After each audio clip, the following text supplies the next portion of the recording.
What do I have to show in that subpoena to get those phone records of a sitting? Did I mention it was a sitting United States senator? I can't remember. What do I have to show to get the phone records of a sitting United States senator?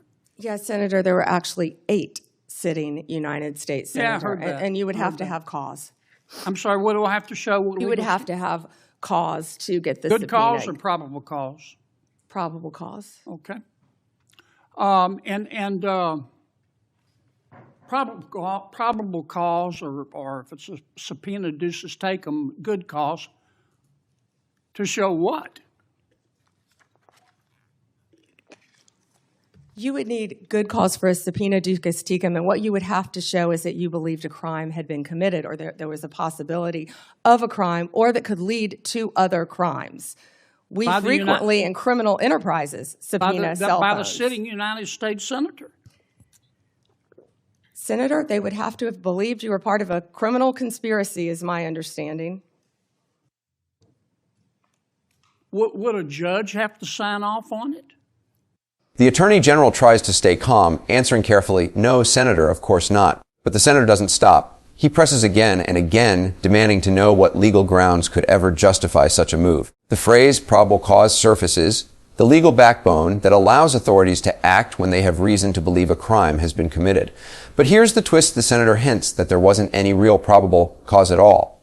That this was, in fact, a politically motivated act, a weaponization of justice against members of the Senate itself. And that's where the drama hits its peak.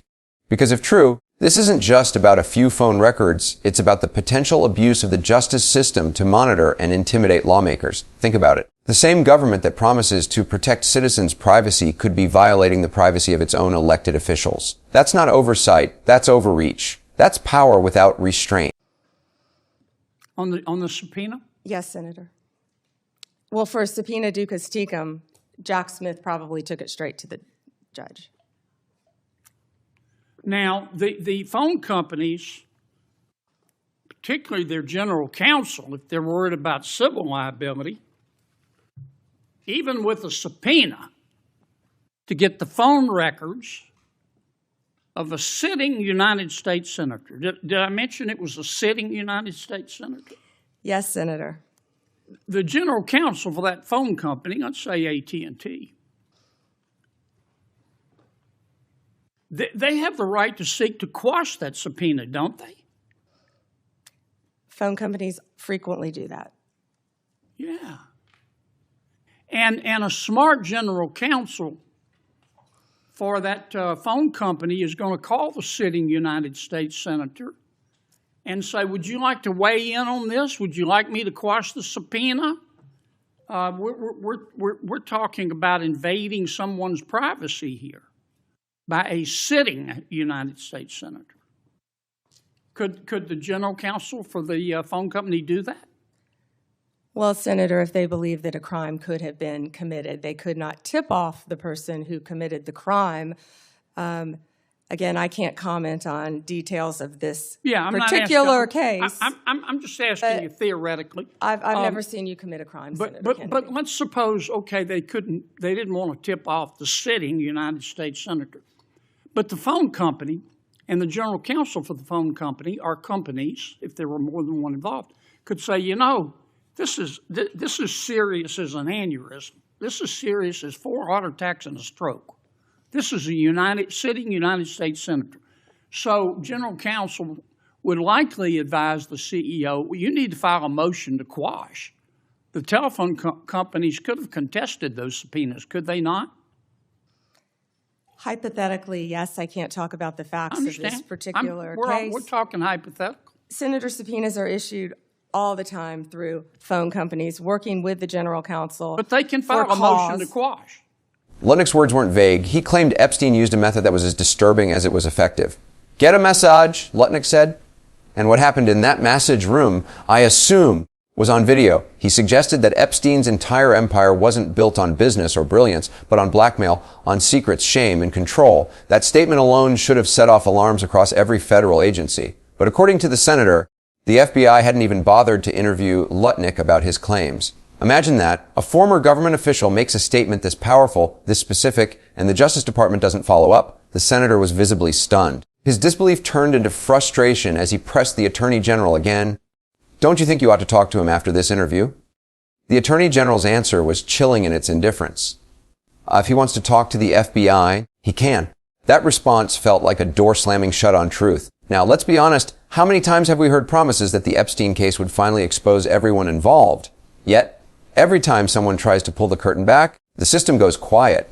Documents disappear, witnesses fade, and investigations stall. It's as if the closer we get to the truth, the stronger the walls of protection become around certain names that might shake the foundations of power if ever revealed. They could, yes. Yeah. In any case. And if they should have filed a motion to quash, and a reasonable person would have filed a motion to quash, because this is a sitting United States senator, and they didn't file a motion to quash, they would incur civil liability, wouldn't they? Senator, typically phone companies follow a subpoena from a United States attorney. I know they do, but they don't have to. They could challenge it, Senator. Yeah. And if they don't challenge it, they better have a damn good reason. Right? Right? Senator, I can't talk about the facts of this particular This is just case. a hypothetical. In general, hypothetically, Senator, maybe they didn't recognize any of the names of the 8 sitting United States senators. Hypothetically. That was a joke. Or maybe they should have gone to Amazon and buy some testicles online. Instead of just saying, sure, I'll just show you the phone records of a sitting United States senator on the basis of an administrative subpoena. Now, do you have copies of the subpoena applications for Yes, these Senator, 8 Senator, I can't discuss anything regarding this You can't case even with tell me you. if you have copies? I can't discuss any of this. All right, with when are I'm you sorry. going to, General? Lutnick's words weren't vague. He claimed Epstein used a method that was as disturbing as it was effective. Get a massage, Lutnick said. And what happened in that massage room, I assume, was on video. He suggested that Epstein's entire empire wasn't built on business or brilliance, but on blackmail, on secrets, shame, and control. That statement alone should have set off alarms across every federal agency. But according to the senator, the FBI hadn't even bothered to interview Lutnick about his claims. Imagine that. A former government official makes a statement this powerful, this specific, and the Justice Department doesn't follow up. The senator was visibly stunned. His disbelief turned into frustration as he pressed the Attorney General again. Don't you think you ought to talk to him after this interview? The Attorney General's answer was chilling in its indifference. If he wants to talk to the FBI, he can. That response felt like a door slamming shut on truth. Now, let's be honest, how many times have we heard promises that the Epstein case would finally expose everyone involved? Yet, every time someone tries to pull the curtain back, the system goes quiet. Documents disappear, witnesses fade, and investigations stall. It's as if the closer we get to the truth, the stronger the walls of protection become around certain names that might shake the foundations of power if ever revealed. Do you know if the special counsel told FBI Director Wray? Is that something? Let me put it another way. If I were your special counsel and you were the director of the FBI, and I'm trying to get the phone records of a sitting United States senator, did I mention it was a sitting United States senator? Is that something that you would expect me to tell you as director of the FBI? In general, I would believe the FBI would help execute the subpoenas. Yeah. To the businesses. Okay, I want to switch to another subject in the 12 minutes that I have left, since everybody else got to go over. I've got to ask you about this, General. Secretary Howard Lutnick, on October 1, gave an interview to the New York Post about Mr. Epstein. And he described Mr. Epstein as, quote, the greatest blackmailer ever, close quote. Have you reviewed that transcript of that interview? I have not reviewed the transcript, but I saw the clip of it. Okay.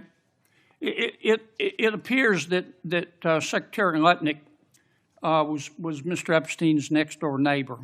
In fact, their townhomes shared a wall. And the reporter that was talking to Mr. Lutnick, she asked how other prominent men could have been associated with Epstein when Mr. Lutnick could immediately sense that he was a, quote, pervert. And then Secretary Lutnick said, or rather the reporter said, did they see it and ignore it? Do you remember that from the interview? I do. And Commerce Secretary Lutnick said, no, they participated. And then Commerce Secretary Lutnick goes on to say, quote, that's what his MO was. You know, get a massage, get a massage. And what happened in that massage room, I assume, was a video. This guy was the greatest blackmailer ever, blackmailed people. That's how he had money, end quote. Is that true? Senator, as our July memo said, we did not uncover evidence. This case has gone through 3 administrations, as well as former U.S. Attorney Alex Acosta. I know that, Pam. But have you interviewed Secretary Lutnick? No, Senator. Do you plan to? If he wants to talk to the FBI or the FBI wants to talk to him, that is more than on. Don't you think you ought to talk to him after this interview? Senator, if Howard Lutnick wants to speak to the FBI and if Director Patel wants to speak to Howard Lutnick, absolutely. Okay. Maybe we ought to get Mr. Lutnick in here too, Mr. Chairman.